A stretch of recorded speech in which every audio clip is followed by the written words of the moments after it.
thank you for joining me here on the greatest podcast of all time, the Engel Angle. I am Fort Worth Star-Telegram columnist Mac Engel. Rather than go through my normal monologue setup for the guest for this episode, we're going straight to the guest. Because I'm a history nerd, I love American history, even though my grades in these subjects when I was in middle school and high school suggested I hated both of them. I also love politics. I have a love-hate relationship with it. I'm kind of saddened by it, to be honest, the current state of our political scene. Can't imagine I'm alone with these sentiments. And my guest hits on all of these talking points. He's the guy who's really active in the political scene professionally, and you probably don't know who he is, but you do know his work. This man's credentials are quite long enough to fill a podcast. He earned his undergraduate degree from Abilene Christian. He went on to earn graduate degrees from Johns Hopkins and Harvard, where he earned the Dean's Prize for Outstanding Thesis. He is the author of two fantastic books. The first is titled Ike's Final Battle, The Road to Little Rock and the Challenge of Equality. This is the story of President Dwight Eisenhower's struggle with the state of Arkansas during the Civil Rights Movement, and specifically integrating Little Rock High School. 2019, my guest wrote, After the Fall, the Remarkable Comeback of Richard Nixon. The significance of this book is that the author was granted full access to all of former President Richard Nixon's papers. Those are located at Nixon's Library Museum in Yorba Linda, California. And the only way to get access to all of these papers required the blessings and approval of Nixon's daughters. My guest began his career as a research intern in the California office of former President Ronald Reagan. That was in 1995. My guest later went on to serve as the chief campaign speechwriter and senior communication advisor for Governor Arnold Schwarzenegger in California. He also served under President George W. Bush for 5 years as both a speechwriter and a policy advisor. My guest eventually relocated to Fort Worth, Texas, where he currently lives with his wonderful wife, Lacey, and their beautiful children.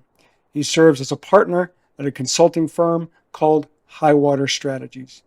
Here's the man men want to be and the man that women want to marry, the great Kasey Pipes.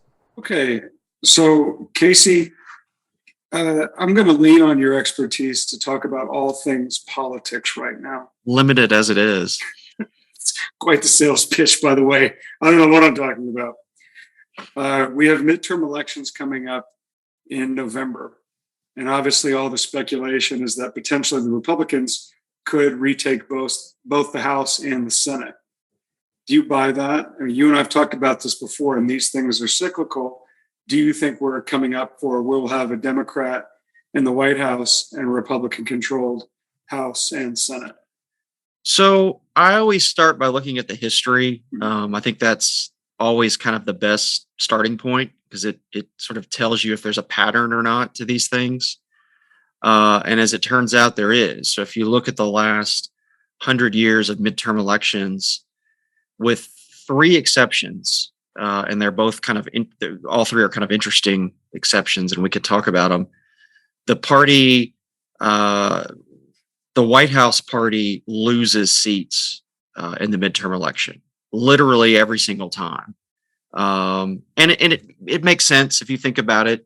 People, it's a little bit of buyer's remorse. You voted for the president, you got him in there, don't really love everything he's doing in the first 2 years. We kind of like checks and balances in this country, so we vote for the other party in the midterm. It's a very natural process, and we've seen it, as I said, over the last 100 years, literally happen every time except for three. And the three exceptions where the president actually gained seats in a midterm election were Franklin Roosevelt in 1934, Bill Clinton in 1998, and George W. Bush in 2002. What's interesting about those three cycles is you had the opposition party. So in the case of Franklin Roosevelt, you had Republicans really sort of misreading where the country was. In the case of Roosevelt, it was the New Deal, and he was trying to sort of revitalize the country and bring jobs back. And people sort of agreed with him on that, at least at that stage of the New Deal. And Republicans, I think, sort of kind of misplayed that. In the case of Bill Clinton, I was actually a young congressional staffer in 1998, and I vividly remember that cycle because everyone assumed you were going to have this massive Republican wave because it was literally in the middle of impeachment, it was in the middle of Monica Gate. And instead, what happened was people essentially went to the polls and said, we're kind of sick of impeachment. Like, all Republicans do is talk about impeachment, and we'd rather you work on kitchen table issues. So it was a massive misreading of the public. And then again, the same thing, 2002. And again, I lived it as a young White House staffer at that point. The Democrats really sort of overplayed their hand, particularly on the issue of Homeland Security. So that was it was a year after 9/11.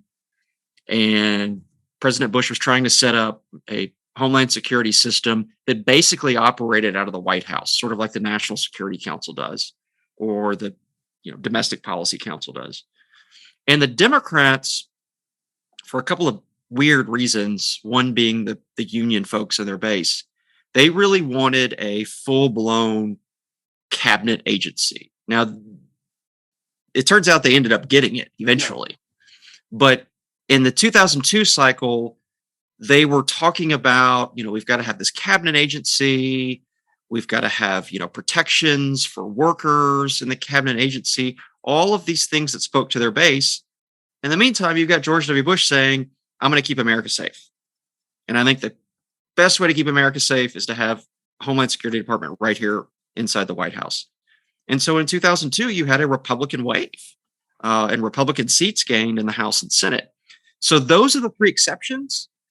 And I think what they say to us is, unless the opposition party is really misreading the situation or really doing something stupid,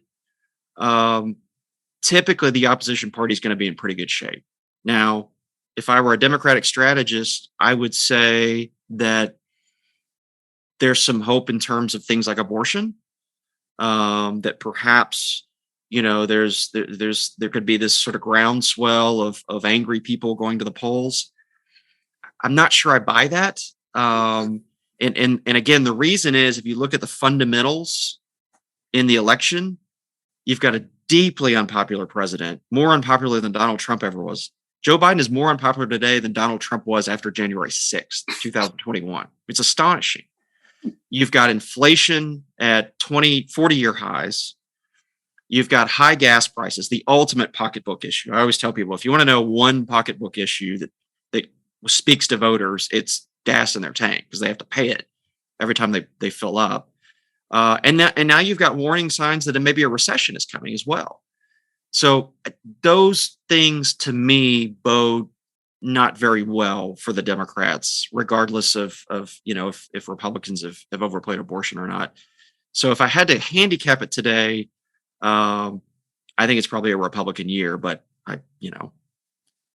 Churchill said that in politics, you have to have the ability to predict what's going to happen in 6 months, and then 6 months later, when it doesn't happen, explain why you were wrong. So that's how I see it today. But I mean, I could be wrong, and it could change. Are we watching a repeat at all of a Jimmy Carter presidency, just based on those two massive economic indicators that can derail a presidency and whatever agenda and hopes that he might have had, which is record gas prices and inflation that is strangling homeowners and both employees and employers? Is this going to do to Biden what it did to Jimmy Carter, regardless of what kind of person he was? Yeah, I mean, there's definitely some similarities. I mean, stagflation, right? I mean, this came about in the late 70s. A lot of economists didn't think you could have an inflation and recession at the same time. They sort of thought they were opposite ends of the spectrum. We had both, and we're seeing some signs of that again now. So I do think there are some similarities, but I think even beyond the policy issues, I look at things like a politician's brand, how people see them, their ability to connect with voters. Carter was an interesting guy. I mean, he was a brilliant man. I mean, a nuclear scientist, right? And very good man, decent man, Sunday school teacher, but he sort of had a hard time connecting with people, and kind of had a little bit of a know-it-all, flavor to some of his statements. But there was a period there when things sort of went south for Carter, where there's some famous images kind of took place and really took hold of how we viewed Carter.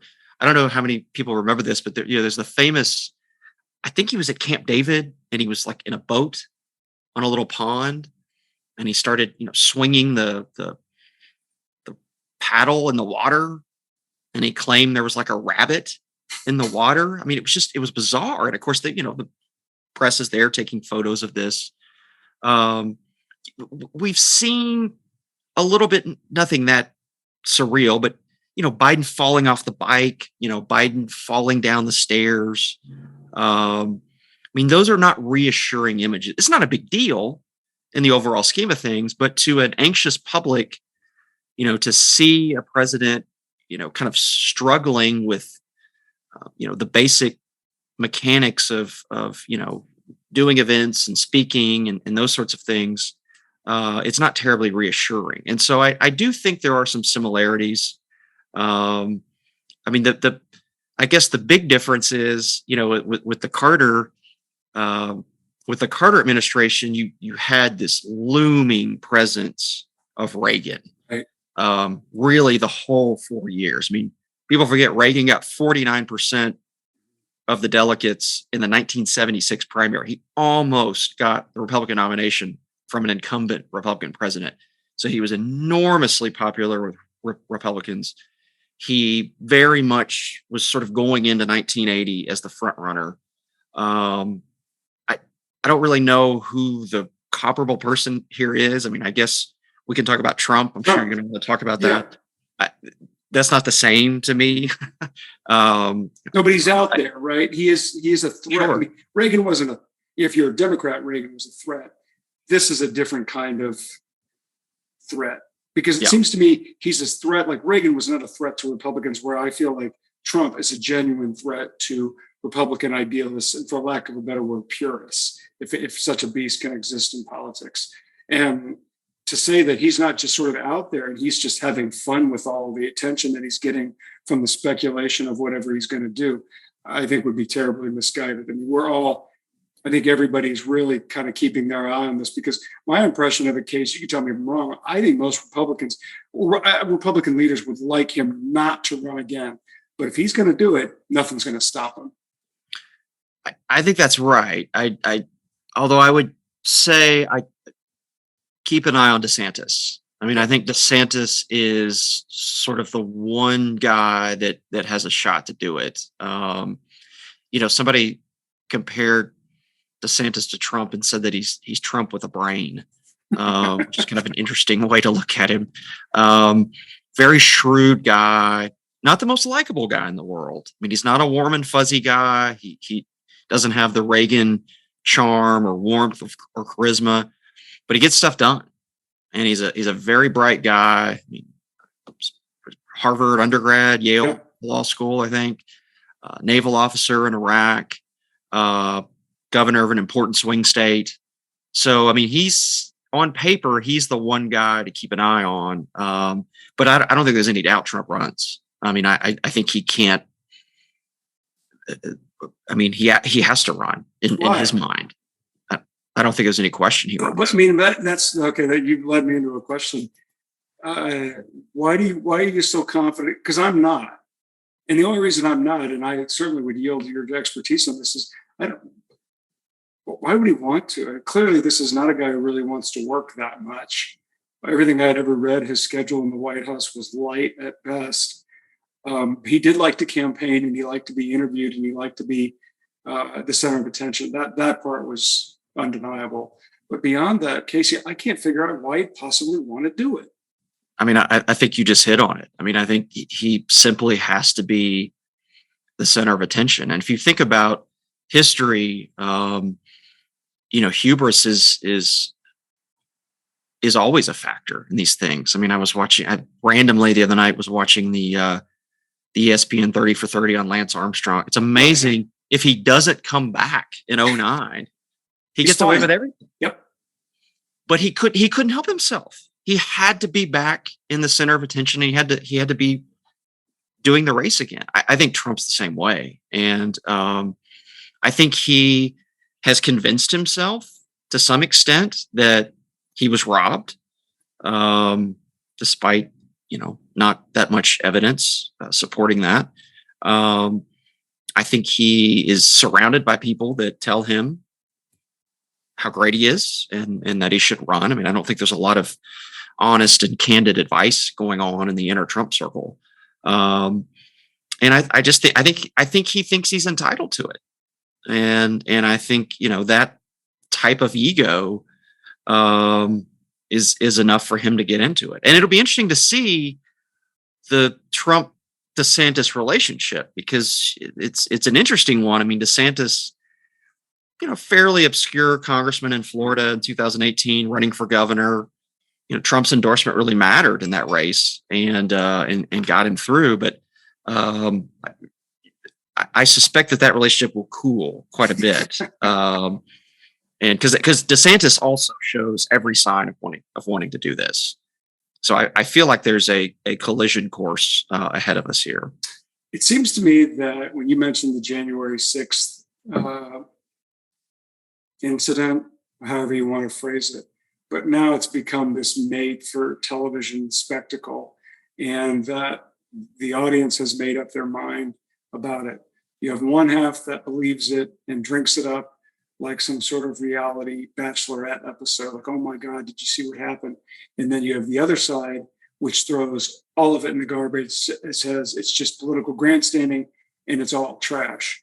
I fall someplace in the middle of it, but I can't really tell that it's going to have any kind of impact at all on anybody other than a handful of dumb criminals and mob rule fools. But whether it was Trump or anybody else, Kasey, my impression is the impact of this thing will be non-existent to minimal.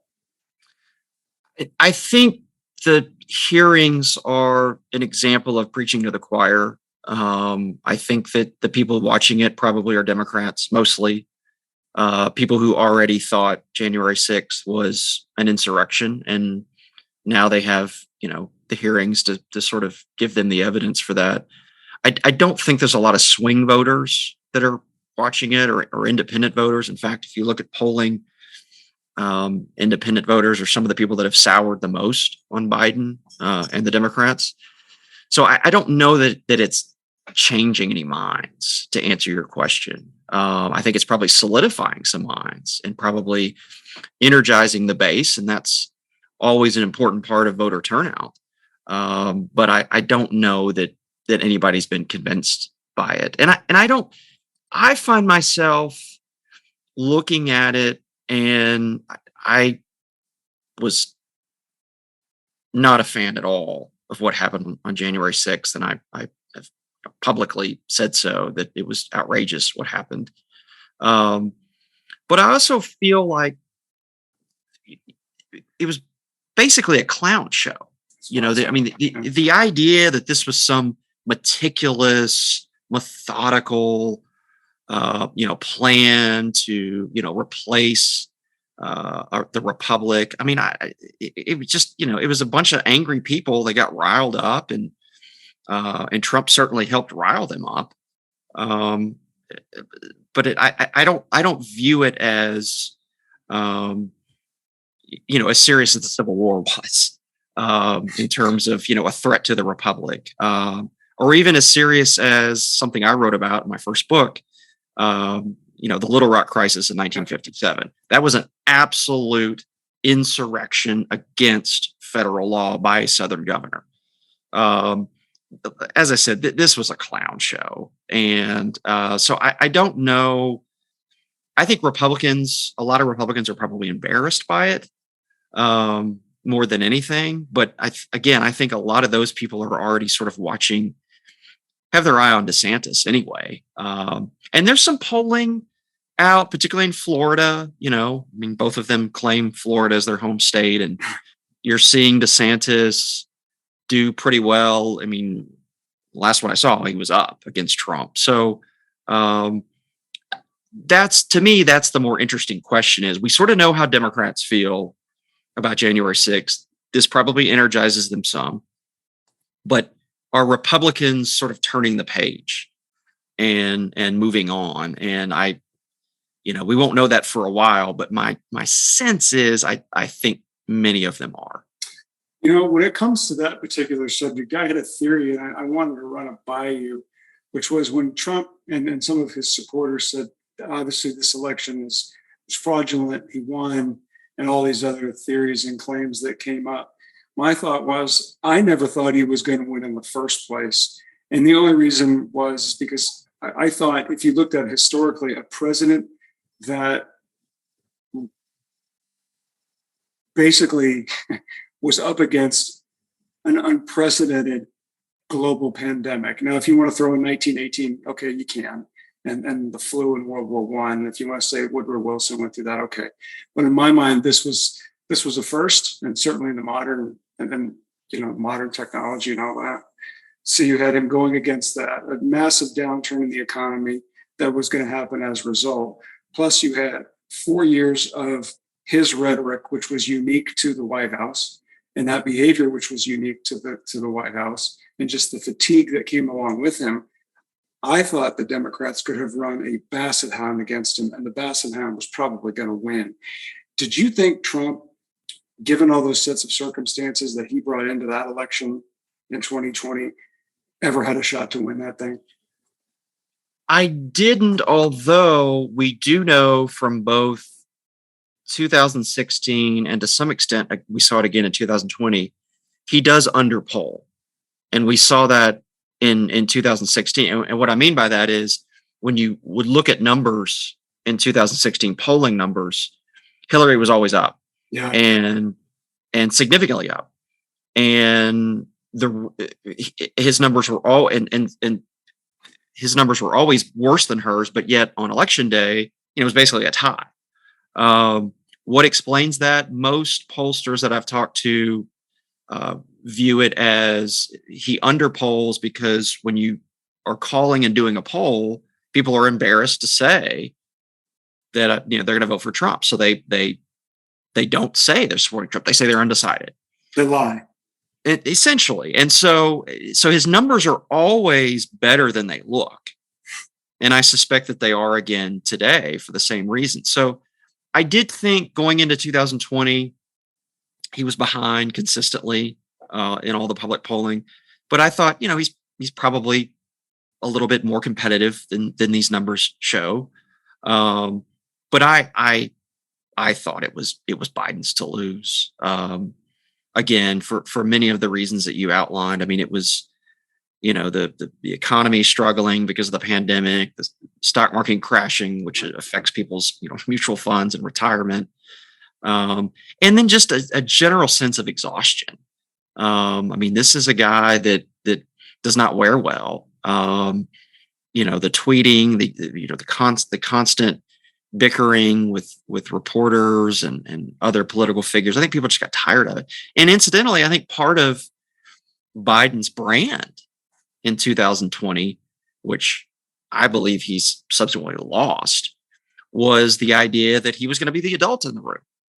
He was going to be an ordinary, competent guy who, even at age 78, could make things work and make things organized, and there wouldn't be any crazy tweets going out, and there wouldn't be any, yelling at reporters and press conferences, and we'd be back to having an adult in charge. And I mean, it's kind of a whole nother conversation of how Biden went south on his numbers, but I argue that it began a year ago, literally today, in Afghanistan, with the withdrawal of the troops, because that ran counter to his brand. His brand was, he was this really competent person who knew how to make things work and could get things done.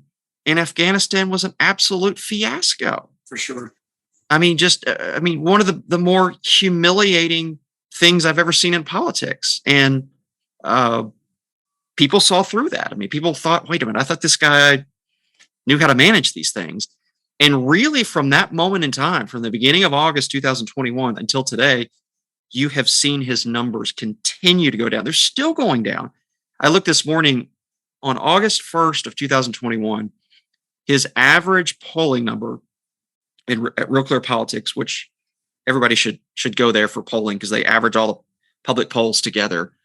And all the pollsters I've ever worked with say that's the number. One poll can be wrong, but the summation of all of them is probably right. His average polling number in August of 2021 was over 51%.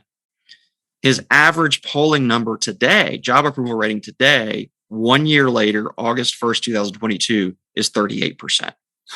So you're talking about basically a quarter of his support, about 25% of his support has gone in a year.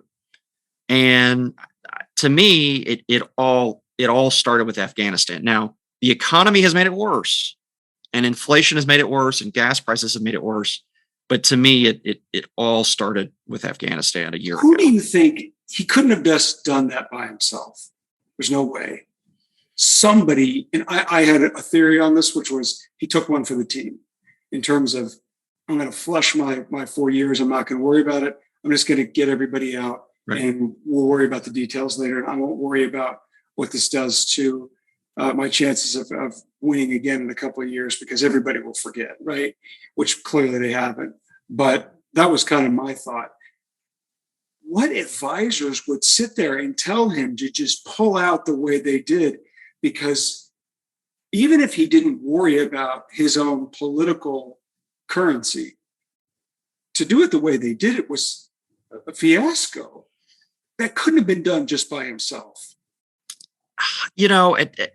We'll never know. I mean, we'll know years from now when the archives open up. Each president gets, I think it's 20 years after their presidency, their papers get opened up. We'll know then. We can see what kind of advice and counsel he was getting. My sense is, I think there was a legitimate desire to end the war. It had been 20 years. The 20-year anniversary was coming up. I think they probably misjudged the public a little bit on that people would sort of celebrate, the end of a 20-year war. I also think that ideologically, and this goes to a whole host of domestic policy issues as well, I think ideologically, he has not been very well served by his staff. I think that they have pushed him pretty far to the left on a number of issues, probably farther than he himself actually agrees with. So I think it was a combination of things. I mean, misreading the public, maybe some bad advice, but just really the image of it, of the troops leaving, and I mean, it had a Saigon feel to it. Totally. 75 with the climbing up the ladder to the helicopter in Saigon. I mean, it was a very similar feel, and I don't. And the other thing that was bewildering to me as somebody that did communication work in a White House, the public arguments that they put forward for the withdrawal were so bad and just not very well thought out. I mean, my favorite one was, we can't go on fighting an endless war forever with all these troops. We had 2,500 troops on the ground. I mean, there's like infinitely more than that on the Korean border. There's infinitely more than that in other places of the world where we've decided for national security reasons, this place matters, and we're just going to have a presence there. Korea being a classic example of it. We've been on the Korean border since 1953. There's more than 2,500. With way more than 2,500 troops. So the idea that we couldn't spare 2,500 troops, who, by the way, everything seemed to be going pretty well with the 2,500 troops. I mean, in terms of just maintenance of the country and terrorism sort of being at bay and the Taliban kind of being in a corner. You pull out the 2,500 Americans and now the Taliban runs the country. So that's, to me, that's a false choice argument. It's like, well, it's either we pull out or we stay and we fight forever. Well, no, we know how to have an ongoing presence and military installations that are secure, where we can manage our interests and protect our allies. We do it all over the world. We've done it for years. So I don't think that had been very well thought out. It certainly was not very well articulated. And to your point, I do think at some level, they just sort of thought people will move on. And in a way they did. I mean, in a way, Afghanistan's not on the front page anymore. Right. We don't really talk about it anymore, but the damage was done to his brand. The damage had been done because we thought this was going to be a much more competent, in charge presidency. And Afghanistan really raised all sorts of questions about that. Well, see, the one that kept getting me, and I'm sure you saw it, well, maybe I'm sure you saw it, was, after the Trump presidency, administration issued those first couple of stimulus packages, which I think anybody who looked at that said, oh God, we're going to be paying for this at some point. And, they didn't allow us to know what was in those packages. And, everybody was reaching into the government's tin to get paid for whatever projects that they wanted, right or left. And then I kept seeing these stimulus, checks arrive in my bank account, so to speak, well into the Biden administration when we no longer needed it. And I thought, oh my God, we are going to get destroyed on this. Now, I didn't think it was going to be like this. I'm not that smart. But anybody with any rudimentary sense of math would say, sure, okay, we're printing up all this fake money. Right. Eventually, we're going to have to pay for it. Right. To me, that's what the Afghanistan one is horrible. This is the one where I'm like, I don't know how you're going to come back from this one, because this is crippling for Americans. And there doesn't seem to be a light at the end of the tunnel. And in my mind, that's the one he's going to pay for the most. It's interesting if you go back to the end of the Trump administration and then you combine it with the Biden administration, we've had multiple $1 trillion packages. Yep. And, there's the famous Everett Dirksen line about $1 billion here and $1 billion here. It adds up to real money. Well, if this is $1 trillion here and $1 trillion there, it adds up to real money. These are massive amounts of money. And anytime that type of cash is infused into the economy, you're tempting fate with inflation. And certainly that's happened. And so now we're going to have something we haven't had since the early 80s, which is going to be a sustained period of rising interest rates, which is a whole nother issue for people, because now you're talking about things like mortgages and car payments. Again, kitchen table issues that people vote on. And it's not going to go away quickly. I mean, the only real comparison in recent history is the Reagan-Volcker days of the early 80s when Paul Volcker was at the Fed and was raising interest rates. And, that was a 2-3 year process to get inflation under control. So high interest rates are here to stay, or higher interest rates are here to stay. And again, I don't know, I just don't know how much thought went into, if we do another $1 trillion package, what do the models project here for the economy and for inflation? I think we were, and look, every president comes into office wanting to be seen doing things, being on offense. Yeah. Passing legislation. Every president wants to be LBJ to some extent and pass just a blizzard of bills. Of course, it was different back then. LBJ had massive majorities in the House and Senate, but every president sort of wants to be seen doing things, and I think Biden was no different.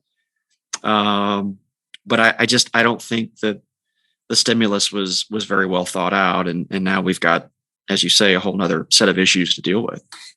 Do you think that a president, or any president, but let's say Biden, I think any of them, Do you think they just saw what they wanted to see? You can find an economist someplace that would tell you, "No, it's okay. We'll feel it, but it's not going to be bad." Do you think that's what eventually that they saw when they continually started, continue what Trump started, which was stimulus bill after stimulus bill, and continued it long after what felt like we needed it? Sure. I mean, again, there's the famous Harry Truman joke about he needed a one-handed economist because they'd always say on the one hand, but on the other hand. But yeah, I mean, there's no doubt. And, historically, at least on the Republican side of the aisle, inflation has always been the greater fear. And the reason is because inflation hits everybody. Yep. If you have a recession, it hits the people that don't have a job. But inflation, everybody pays for it. And so that's why you have, theories like monetarism and the whole on the right, conservatives preaching, tight money and really keeping control of that. I think on the left, that's historically been less of a concern, that, you can spend as much as you want. And,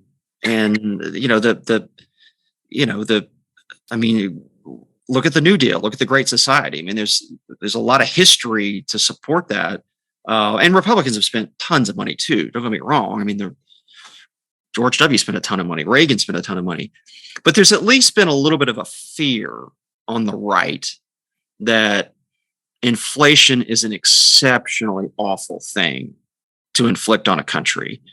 And again, we haven't had inflation in 40 years. And so I think people sort of forgot what it was like and how difficult it was and the challenges it presents for working families. So again, it's hard to know what advice he was getting. But if you look at kind of the ideological bent of the people around him, it's very much kind of a squad type approach, kind of an AOC type approach. I mean, look at the stuff going on in energy. I mean, that one is just fascinating to me, where, we have a situation where Russia's at war with Ukraine. It's dramatically impacted the flow of oil. We have, Texas is the Saudi Arabia of natural gas. It's the third largest producer of oil in the world. And yet we're not really doing a whole lot to open the spigots here. Why is that? Well, yeah. And the reason is because if you're on the left, and you're being honest, you want gas prices to be high. That's how you get people to buy electric cars and stop driving as much. So I did want to ask you something that your former boss, George W. Bush, had talked about before, which was how you evaluate a president. And if I remember correctly, Kasey, I think he said you need about 10 years before you know what kind of job they did. We live in obviously a much different time because of technology and the way the digital age records everything now. That being said, how do you think history will treat Donald Trump? Probably not well, is my guess. I mean, there's a couple of reasons for that. I mean, Richard Nixon used to joke that historians are mostly liberal anyway. So I thought it was Winston Churchill who said, history is written by those who write it. And that's what he made sure to write it. So yeah, his exact quote, he was asked, how would history remember him? And he said, it'll remember me very well because I intend to write it. So he's kind of an exception in that he wrote multi-volume history of World War II and won the Nobel Prize for Literature for it. But for the most part, historians are, kind of sort of conventionally left of center. Right. Think of Michael Beschloss, who I like a lot, who's on MSNBC, and not unreasonable, but very much coming from a different place than the Republicans are. I don't. What about David McCullough? Same thing. I mean, he started in the Kennedy administration. Great guy, great writer. Certainly open to. I mean, he hosted the Reagan American Experience documentary 20 years ago. So he's certainly open to, acknowledging great presidents of either party, but I can't imagine he was a big Trump fan. But the bigger problem Trump has, apart from historians, is there's just too much chaos and too much entertainment going on, which of course is how Trump operates. But I can't imagine many sort of mainstream historians, certainly academic historians, will be very kind to him. Beschloss always says that I love his measure of a president. He said, you measure a president by what did he risk everything on? I mean, that's how you measure a president is, and one of the examples he uses is Reagan in 1980, when the Reagan campaign team, specifically Dick Werthland, his pollster, came to him and said, hey, our polling says people are really nervous about this Cold War stuff. So why don't you tone that down? And Reagan famously said to him, look, the American people are perfectly entitled to know how I feel about the Soviet Union and what I intend to do with the Soviet Union. And they need to know that when they go into the voting booth. And if that makes them uncomfortable, they should vote for somebody else. So, Reagan literally risked winning in the first place just so that he could be true to his convictions on the Cold War. Certainly we think of Lyndon Johnson, gambling on civil rights because he, decided it was the right thing to do. FDR and the New Deal. I mean, there's all kinds of examples of where it wasn't really clear that this was going to work out. It wasn't really clear the country was in the same place as the president, but he took a gamble and it worked out. There's not a lot of Trump gambles that I can think of that come to mind. That was one of the, would you say that again? Security? I'm guessing. Well, yeah, that's one of the curious things about the administration was, he sort of ran as this populist renegade, going against kind of the conventional conservative orthodoxy.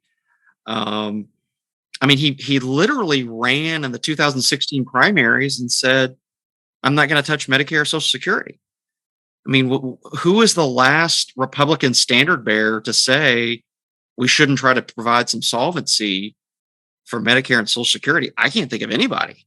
Certainly not the guy I worked for. He ran on a campaign of modernizing and reforming both programs. So Trump was not a conservative at all in many ways, very much a populist. But yet, when he gets into office, what's the first major legislation he tries to move? Repealing Obamacare, which conservatives wanted.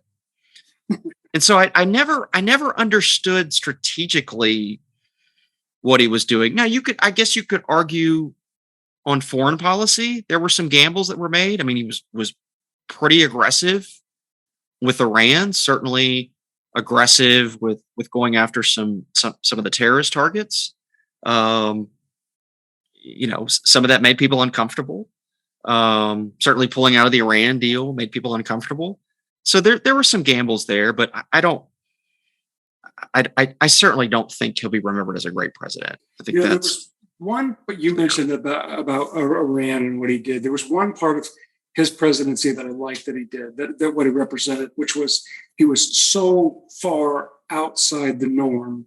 And it was, I think I had read this, I don't know, maybe it was Washington Post, New York Times, or something like that. And the author made a really good point, which was basically Trump was this giant bowling ball in this party.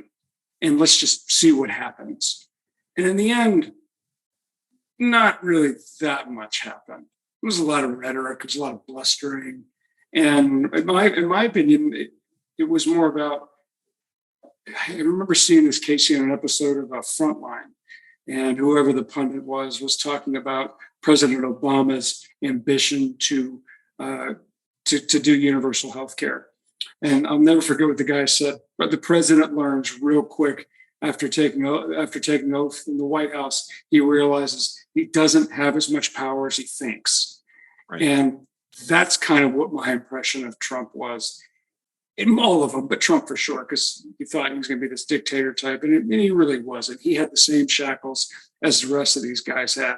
And to be honest, you talk about what was his big gamble, what was his big risk. Well, with Obama, you could say he risked everything for healthcare, and however bad it was, he got it, and it came at a great cost to his own potential and future power. But with Trump, I can't think of what it would be. Yeah. And I don't know if he had that kind of calculation. I don't know if he had that kind of strategy in his head in the first place. No, to me, the more interesting thing about Trump, and I actually give him some credit here, I do think he was helpful for the party, for the GOP, in sort of rethinking some of its orthodoxy. Again, he was very much a populist in many ways. And so he pushed issues that really we haven't seen Republican presidents push in a long time. So he took a much harder line on things like on folks like China. Whereas, historically, the Republican Party's kind of been the Chamber of Commerce party on those issues, and we want to trade and do business. And Trump, I think, was pretty honest about, these guys are not our friends. Similar on the border. Again, I worked in the Bush White House. I'm very pro-immigrant myself. But it was sort of, part and parcel of what we believed we were doing policy-wise with compassionate conservatism and, pushing for immigration reform in 2006. That, this is sort of this is how you grow the party. We happen to think it was the right policy, but we also happen to think it was good politics. Well, now you look at the GOP today, and you look at the potentially massive swing from Hispanic voters, and it is potentially massive. There was a CBS poll last week that said on the generic ballot, the generic congressional ballot, when they ask you, not specific to your congressional race, but just in general, would you prefer Republican or Democrat Congress? That Hispanics are evenly divided between Republican and Democrats. In 2018, congressional Democrats had a 40-point margin among Hispanic voters. So we're not talking a small swing. We're talking a massive, almost a realignment type swing. And the GOP could potentially become something that I never thought I would see, which is really a working class party. Sort of a white blue collar workers with Hispanic workers. And as Van Jones, a former Obama advisor, has said, the Democrats in the meantime are becoming the party of the really rich and the really poor.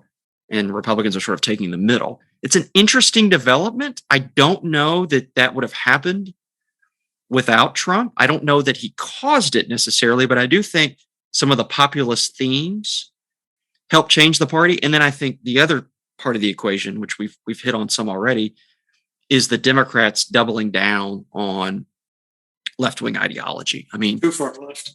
Defunding the police is not going to sell in the Hispanic community. It's the dumbest thing. And even Obama came out and indicted it and condemned it. A lot of Democrats have. They should. It was just stupid. There's a lot of mainstream Democrats that have been very courageous in speaking out against it. The problem is where the activists are. It's the same problem on the right.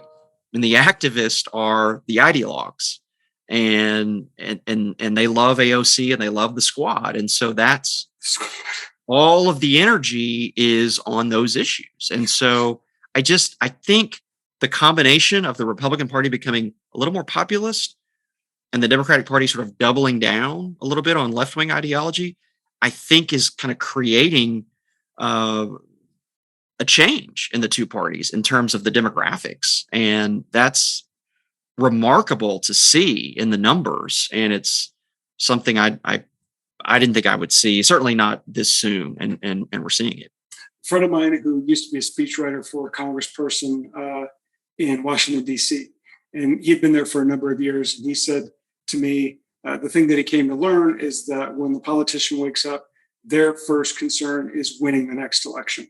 Sure. So with that as a backdrop to this question, do you think that we're seeing with certain politicians, not all of them, but certain politicians, Ted Cruz is one of them, maybe John Cornyn, a bunch of others, but politicians who sit very right or very left, they made a calculated decision to lean that far right or lean that far left because they thought even if they don't necessarily agree with it letter to the letter ideologically, that percentage gave them a better chance to win their next election. Like those numbers there, whatever they are, there was enough to indicate to them and their team that's the better route to go to win the next election. So it is the world we live in. A lot of this is the issue of gerrymandering and the way we draw districts. Oh, yeah. And by the way, both parties benefit from gerrymandering. It creates safe Republican seats. It creates safe Democratic seats. But as a result, the people running in those seats are not really worried about the general election. They're worried about the primary election and winning the nomination of their party. And so they move in the Democratic side very far to the left. The Republican side, they move very far to the right.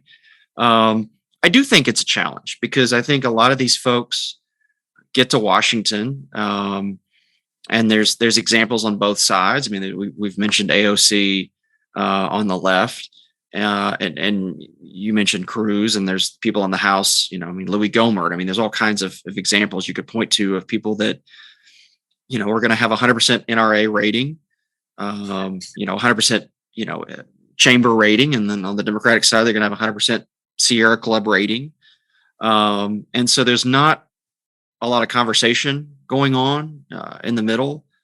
There's really not much of a middle in that sense. I mean, we used to have conservative Democrats. Yeah. We even had some liberal Republicans. That's all gone now. I mean, there's essentially a liberal party and a conservative party.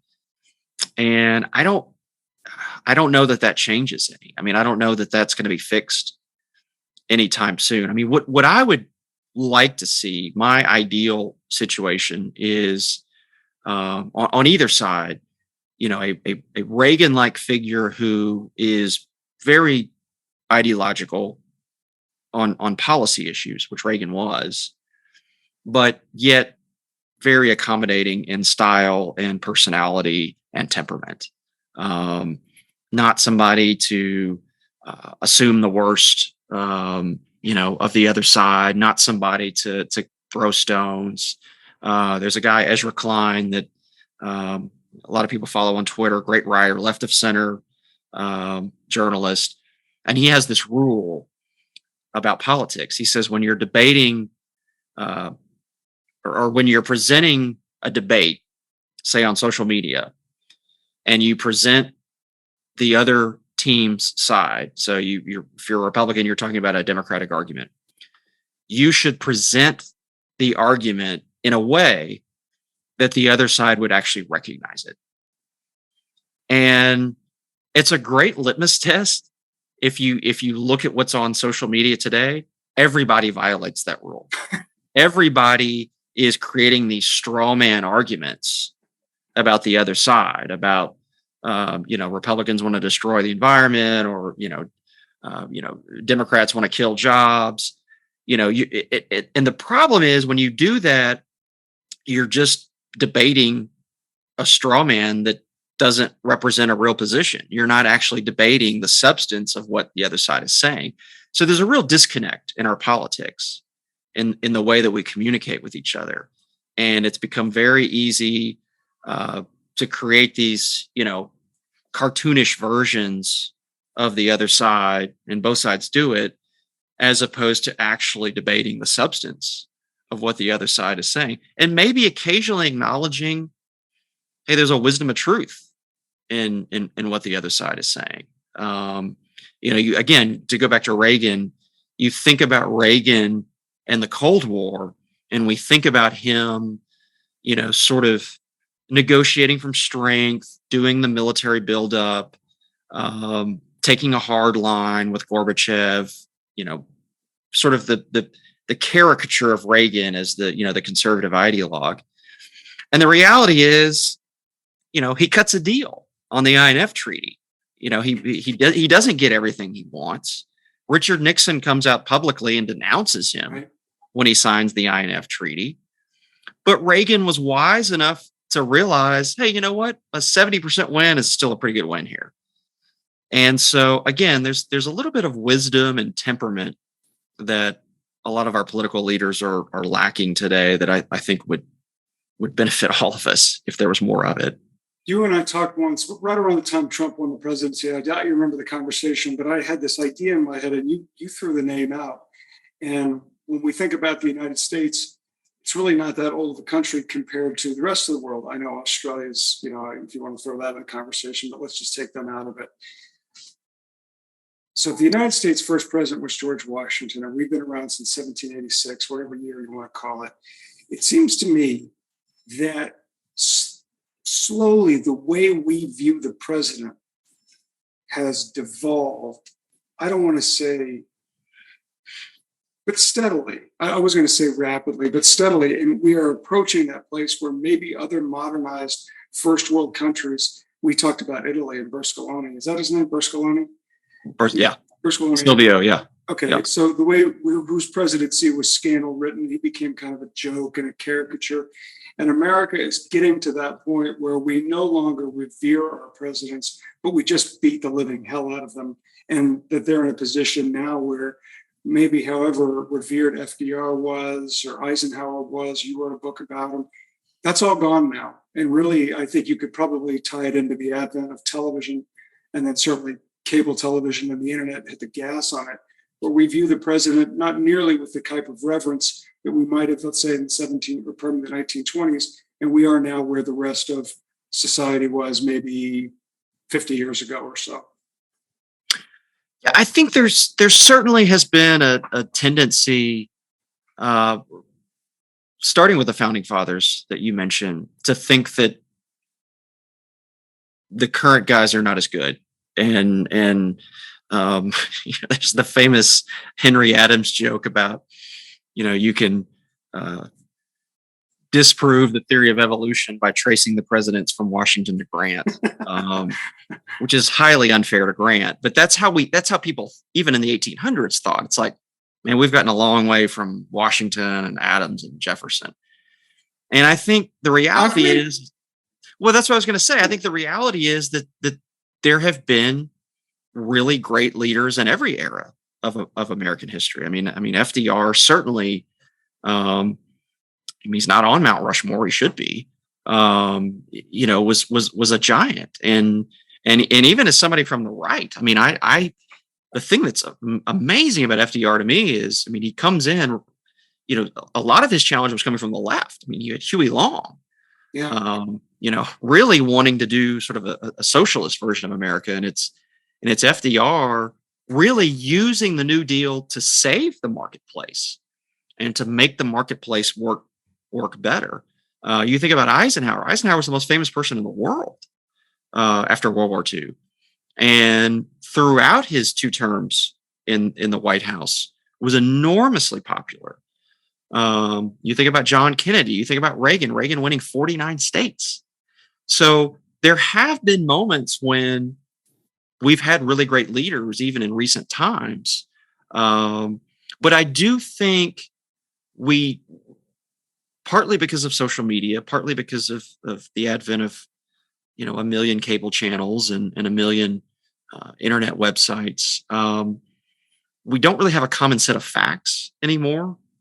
And so we have become more polarized. We have become more divided. And I think that affects how we view political leaders. It affects, that's not my guy. And so I don't like him.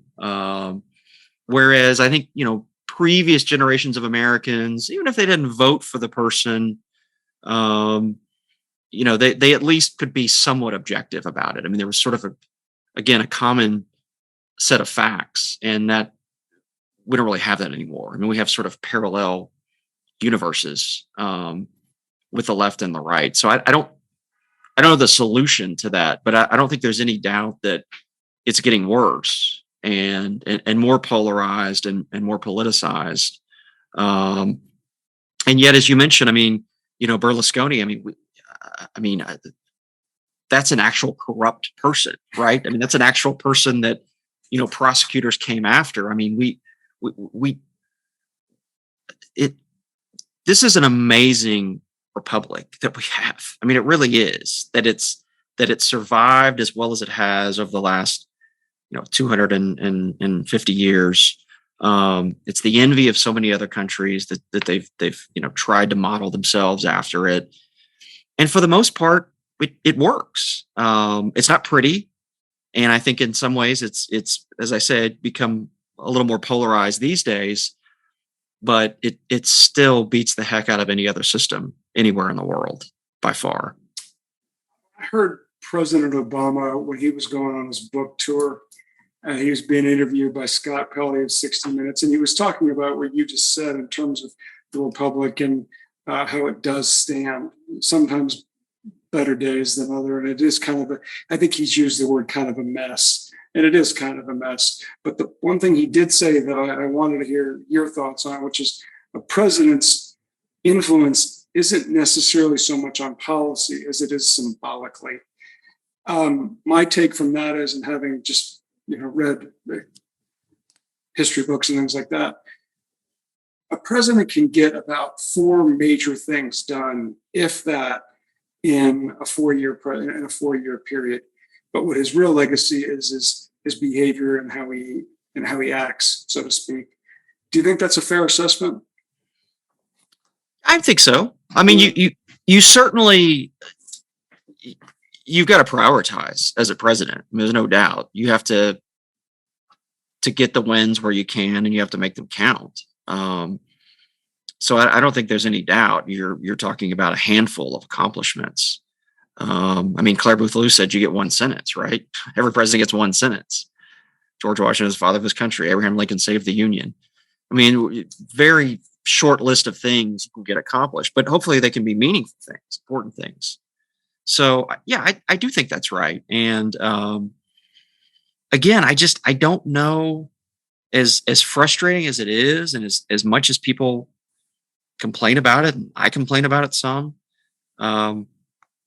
it still beats anything else. And if you don't like what the Biden administration is doing, you can vote for Republican Congress. If you don't like what the Republican Congress is doing, you can reelect Joe Biden in 2 years. I mean, there is some measure of authority and power that people have in this system, which in the history of the world is unique. So it's far from perfect, but it's served us pretty well. Last thing I want to ask you, because I don't think I've ever asked you this. You were a speechwriter in the Bush White House. You were a policy advisor as well. Can you take me through the process of what it is like to write a speech for the president? Because obviously, I write, and I know what that editing process is like. It's certainly not something on the level of what you were doing. What is that like from inception to there he is standing at the lectern saying potentially your words? So I was very young at the time. I like to joke I was kind of on the junior varsity. I got like the speeches to the chambers of commerce, and I mean I never did a State of the Union. So my stuff, I tended to try to find as much content that he had done previously as I could, and kind of start with that. And obviously you go visit with the policy experts. If you're talking about foreign policy, you want to talk to the national security folks. If you're talking about economic policy, you want to talk to the, Council of Economic Advisors. And then there's a whole series of people that have to sign off. So it's a massive list of people that see these 10, things. 20?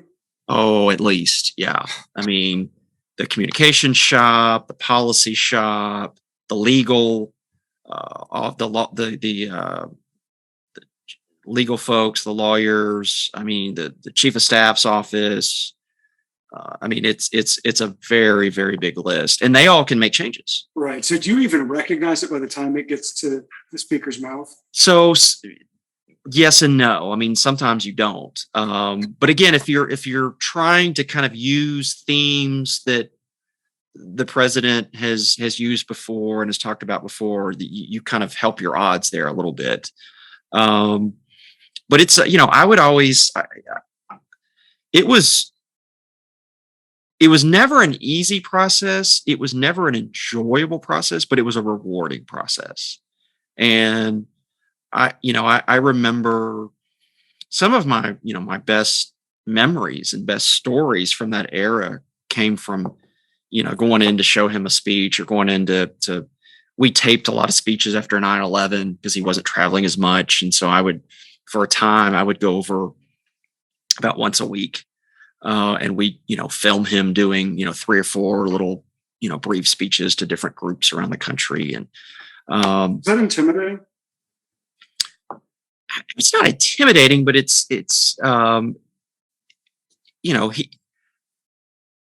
President Bush, and I think this is probably true of most presidents, all the things that you see about him in public, the warmth and the friendliness and the, joking around with people, it's all true. Very much a part of his personality. But with staff, he could be very demanding, as he should be. He's the leader of the free world, and this was a time of war. And so a lot of times he, particularly if it was an earlier draft, like I remember a couple of times taking in stuff that, it had, I don't know, somehow slipped through the editing process. And there's one in particular I vividly remember taking to him, and he kind of looked at it, and he has a very expressive face, and you can tell right away what he's thinking. And I could tell he wasn't happy. And he just kind of looked up at me and he was like, does anybody read this stuff before I get it? Yeah. And, just moments like that at the time, were sort of painful, but now I look back on it and it's kind of some of my favorite memories of him. And of course I see him now, and, he's great, and we talk about books and, what he's writing and what I'm writing. And I don't see him very often, but he's always wonderful and gracious when I do see him. So, it's a very difficult process, speech writing. And the State of the Union stuff, which again, I just sort of observed, I was never actually a part of one of those. They will go through 35, 40 drafts before it's done. I mean, those start months in advance to give themselves time to work through all of the editing that has to go on. And then there's the logistical side of it too. Then you got to figure out, are we doing teleprompter or, note cards or, talking points, and is there a lectern? And of course there's the famous story of I think it was 94 or 95 when Bill Clinton was giving his State of the Union address, and he walked down the aisle in the House of Representatives, and he walked up to the podium. And if you watch the video, it's on YouTube, he turns around to Al Gore and says something, and Al Gore kind of takes off. And then he turns back to the House and looks in the teleprompter and starts giving his speech. Well, the reason he had turned around to talk to Al Gore is somehow his staff had loaded the wrong speech. And so his State of the Union speech wasn't there. And what's remarkable about it, if you watch it, he just goes. And you would never know that he didn't have the speech in front of him. Now, they eventually loaded it about 5 or 10 minutes in. But the first 5 or 10 minutes, he's just going, just off of memory. Yeah.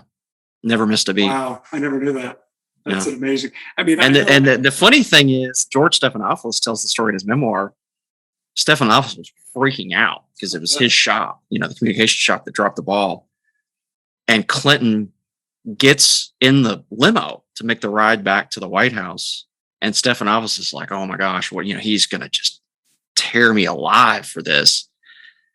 And so Clinton gets in the limo, and Stephanopoulos says, Mr. President, I'm so sorry. I can't believe that happened. It won't ever happen again.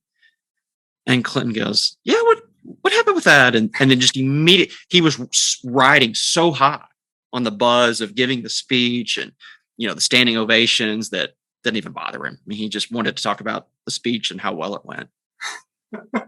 Kasey, I could probably talk to you all month, but I know you have a job and a life.